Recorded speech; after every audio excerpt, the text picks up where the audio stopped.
લોકસભાની ચૂંટણીના પરિણામો જાહેર થયા બાદ આચારસંહિતા હટી જતા પાલિકા દ્વારા અટકી પડેલી કામગીરી આગળ ધપાવી છે। ત્યારે વડોદરા મહાનગરપાલિકાની વિવાદના વંટોળમાં ઘેરાયેલ ડાયરી આજે આળસ મરોડી હતી। છપાયેલી ડાયરીઓનો કોટા મુજબ નગરસેવકોને ત્યાં રવાના કરાઈ હતી। સમગ્ર દેશમાં વિવિધ તબક્કામાં લોકસભાની ચૂંટણી યોજાઈ હતી, જેને લઈ આચારસંહિતા લાગુ કરવામાં આવી હતી।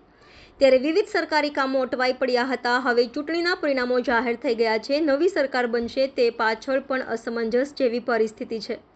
ત્યારે હવે આચારસંહિતા હટી જતા નગરપાલિકાઓ દ્વારા અગાઉ અટકી પડેલી વિવિધ કામગીરીને આગળ ધપાવી છે।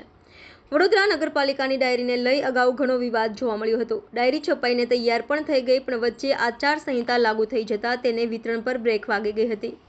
ત્યારે હવે વર્ષ અડધું પૂરું થવા આવ્યું છે, ત્યારે પાલિકાની ડાયરીના દર્શન થયા છે। આજે છપાયેલી ડાયરીઓને વિવિધ વાહનોમાં ભરી કોટા પ્રમાણે નગરસેવકોને ત્યાં રવાના કરવામાં આવી હતી।